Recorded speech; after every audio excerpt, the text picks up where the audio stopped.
qual a relação, então, que a gente vê entre o libertarianismo e o conservadorismo? Você consegue correlacionar e dizer por que existe outra forma? Existe como um libertário não ser conservador? E se sim, por que é melhor que um libertário seja conservador? Não, é possível que um libertário não seja conservador, assim como é possível que um conservador não seja religioso. Agora, ele estaria agindo de forma contrária àquilo que ele acredita se ele não reconhecer, respectivamente, a importância do conservadorismo e a importância da religião. Então, se o conservador não tem o dom da fé, isso pode acontecer perfeitamente, ele deve admitir a enorme contribuição da teologia católica e do comportamento religioso das pessoas para uma sociedade moral. Da mesma forma, por mais que um libertário seja promíscuo, drogado, queira sair pegando todo mundo, ele tem que admitir que uma sociedade que cultive virtudes conservadoras vai, inclusive, permitir que ele seja livre para ser promíscuo. Porque se ele tentar ganhar dinheiro para encher um iate de mulher numa sociedade comunista ou num califado islâmico, ele estará em maus lençóis. Enquanto numa sociedade católica conservadora, o máximo que ele vai ouvir é um sermão do padre. Então, nós não podemos também exigir que um conservador tenha o dom da fé ou que um libertário tenha um comportamento religioso, porque seriam duas coisas contraditórias. Impor a fé, impor a virtude conservadora numa sociedade libertária não faz sentido. Mas o sujeito seria, no mínimo, um mau cientista social se ele negasse a importância do conservadorismo para a liberdade e da religião para o conservadorismo.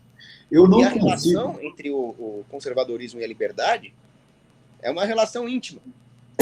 Porque uma vez eu estava numa palestra e quem estava dando a palestra era um libertário ateu chamado Walter Bloch, que é um grande economista e um péssimo filósofo moral, como muito libertário. Em economia ele é brilhante. Mas ele estava falando de falhas de mercado e na época eu não era libertário ainda, eu defendia um Estado mínimo. E eu falei, professor Bloch, eu acho que eu identifiquei uma falha de mercado que você não vai conseguir refutar. Ele, qual? A existência do Estado é uma falha de mercado. Porque o mercado não conseguiu prover serviços de defesa contra a opressão estatal. E muitas vezes precisa ter um governo menor para declarar independência, etc. Ele falou, olha, eu não concordo com você, mas também não sei refutar. E depois de muito tempo eu pensei essa questão e cheguei à conclusão de que a existência do Estado não é uma falha de mercado. Ele é uma falha moral. Nós não podemos atribuir tudo à dicotomia mercado e intervenção. Existe o pecado original, pelo amor de Deus. Do pecado original para qualquer tipo de falha institucional, a existência do estupro, a existência do Estado, a existência do funk e ostentação, qualquer coisa ruim que você imaginar na humanidade, não é culpa do mercado ou da ausência de mercado, daquele ou do governo ou de outro governo. É culpa do homem que é pecador. Então, se o libertário quer se libertar da opressão estatal, ele precisa pensar em como se libertar do vício e do pecado antes. Se foi o vício e o pecado que resultaram em algo tão injusto, tão opressivo quanto o Estado, então por que o libertário não teria que enxergar no conservadorismo, que combate o vício e o pecado, uma saída para a própria questão da existência do Estado? Essa, para mim, é a principal relação. Aliás, eu queria fazer uma recomendação de livro, que é uma série de debates sobre esse específico tema, que é Freedom and Virtue, The Conservative Libertarian Debate.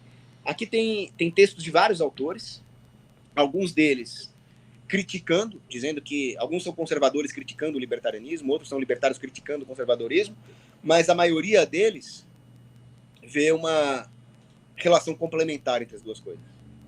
E é quem tem razão no livro, na minha opinião. Se eu puder fazer uma parte, antes da gente falar um pouco de política, e que eu acho que é um assunto que o pessoal do texto aqui do chat tá pedindo bastante, eu queria colocar uma coisa importante. Não há razão, na minha opinião, não sei se você concorda comigo, Paulo, eu acho que não tem como você ser um capitalista se você não tiver a vontade de poupar. E você não vai poupar para as próximas gerações se você não acreditar numa vida pós essa vida. Porque você se torna um hedonista. Muito melhor você viver agora. Esquece filho, esquece neto, esquece as próximas gerações. Se não há nada para a gente viver, né, após isso. E eu acredito, então, para mim faz todo sentido. Para mim faz todo sentido essa ligação entre conservadorismo e libertarianismo, ou seja, as bases da produção capitalista.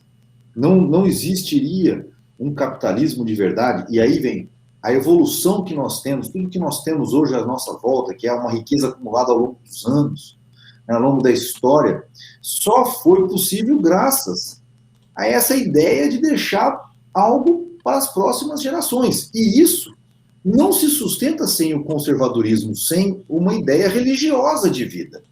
Então, essas coisas estão intimamente ligadas, tanto que, quando fomos fazer o convite e pensar no assunto para trazer, né, você aqui, eu falei, nós não podemos deixar passar uma oportunidade dessa, Bruno, de falar com uma pessoa que se dedica muito a estudar isso, essas correlações do libertarianismo, do capitalismo, da geração de riqueza, de diminuir o papel do Estado, mas que não perde o foco no conservadorismo, porque essas duas coisas estão muito ligadas. Quando você deixa um libertino, por exemplo, falar, não, eu vou cair nas drogas, é minha vida. O problema é que quando ele descobre que os vícios cobram um preço muito alto na sequência, e ele se vê jogado lá, fumando crack na Cracolândia, ele pede que a coletividade tome conta dele, porque ele não consegue sair da prisão dos vícios. E aí começa o socialismo, porque ele quer o dinheiro dos outros para sustentar ele, o doente que caiu naquela armadilha dos vícios. Então, para mim, não faz sentido algum tentar tirar essas duas coisas. Essas duas coisas vivem juntas, né? Essa é só essa parte que eu gostaria de falar. Mas vamos levar para o lado da política, Paulo? E só mais uma parte aqui. Você falou muito bem do sujeito que cai na Cracolândia e depois acaba pedindo ajuda para o Estado. E tem uma outra questão, que é a questão da caridade.